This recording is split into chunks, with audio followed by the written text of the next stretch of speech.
Hello folks, I hope you're all doing well. We're up here at the plot. It's a lovely day. It's a little bit overcast, but it's warm enough. And it's been, it's been a funny old week this week. We had the very sad passing of Steve over at Greenside up there. And I will mention him from time to time. We're going to talk about him. But it was also my son Robbie's birthday this week, and he had a wonderful time. So we managed to get him to be one of the mascots at the Hibs versus Celtic match. So he's a big Hibs fan. So he was delighted at this, and he had an absolutely wonderful time. Big smiley faces, and he loved it. It was brilliant. It was so nice to see him so happy and enjoying himself. And even better, he told me how to say this: Hibs beat Celtic 4-2. And if those of you who know Scottish football, that doesn't happen very often. I mean, nobody beats Celtic very often. And for Hibs to win 4-2 on his birthday, when he was the mascot, and he got to go out with Ellie Johan, the player who scored 2 goals for Hibs.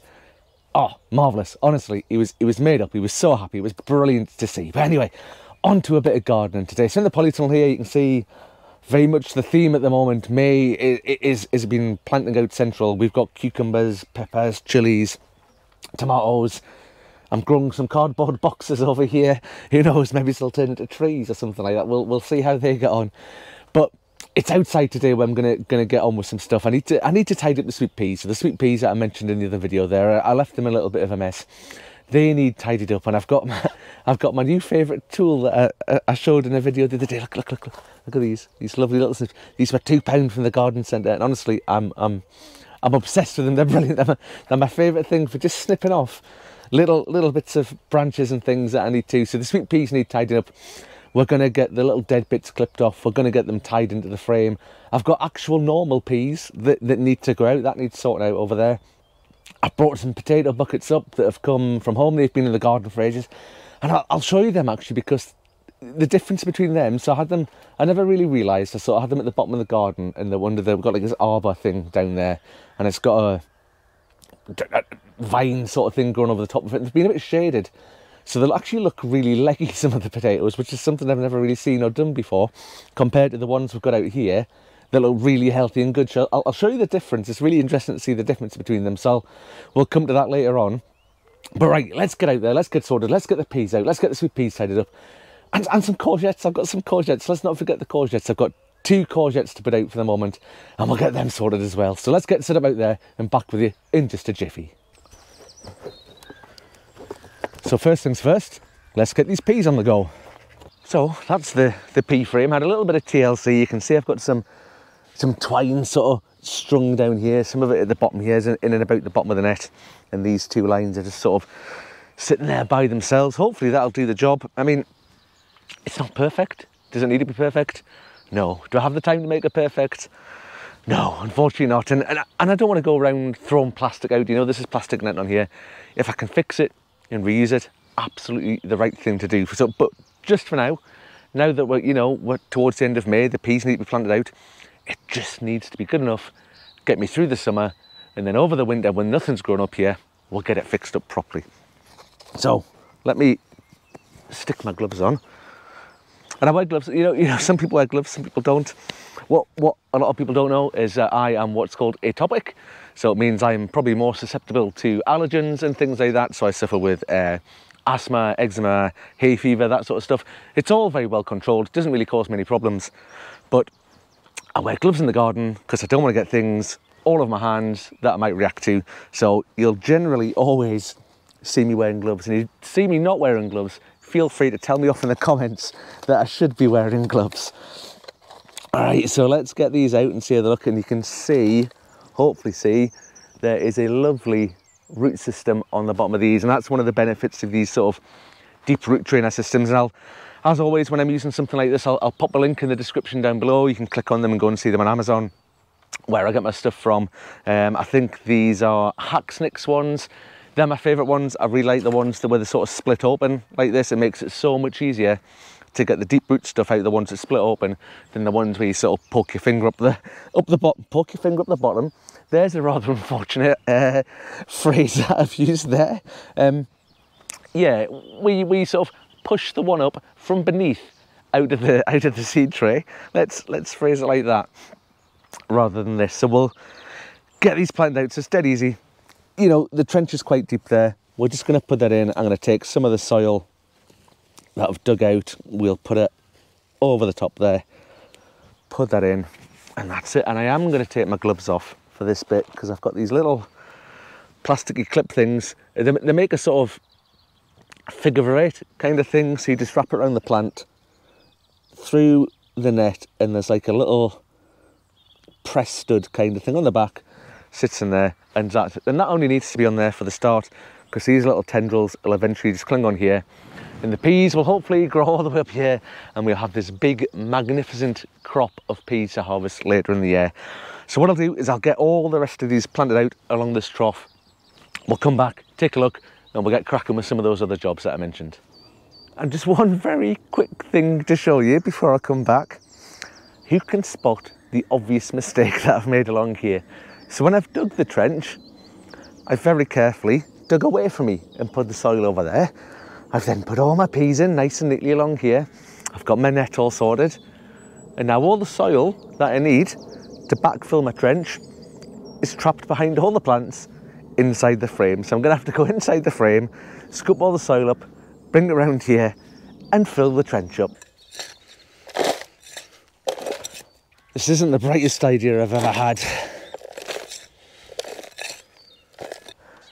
So there we go, all the peas are in. 2 jobs left to do. The other thing is I always add some of these Q4 Vitax all-purpose premium plant food sort of little pellet things, and they'll slowly get broken down by the rain and wash into the soil just as the peas have been using up that blood, fish and bone. There's at the bottom of the trench there, so hopefully say that blood, fish and bone gets used up. Over time, that Vitax is going to break down and find its way into the soil. Normally I would use chicken manure pellets, but those of you who've seen some of my older videos, you know we had a bit of a situation with the big old bag of chicken manure pellets that I had, and I've got this knocking about, so I'm going to use it in here. Just the job. Right, one other thing to mention, the variety of pea is Kelvenden Wonder. Now I've not done these before, first time doing them. I think it was Sugar Snap that I did all last year, so we're giving Kelvenden Wonder a go this year. It's supposed to be a brilliant sort of really good cropping standard kind of pea, so looking forward to seeing what these produce. Right, on to the next job. So these here are the sweet peas that I put in the other day. I was in a bit of a funk. Those of you who've seen the video about it will know why, and they've got a few, you know, they'd been in the greenhouse for a while. I hadn't looked after them particularly well, and there's a, you know, you see, I love my new little snippers. £2, honestly, job's a good one. And they've just got a couple of little sort of dead bits on them that just need trimming off, and I just want to give them just a little bit of TLC. And what I'm probably going to do is give them a bit of a seaweed feed as well. I've got some liquid feed. I'm going to get everything watered up at the end there. You see, we've got the new peas in, we've got the courgettes that are going to go in down the bottom and stuff like that.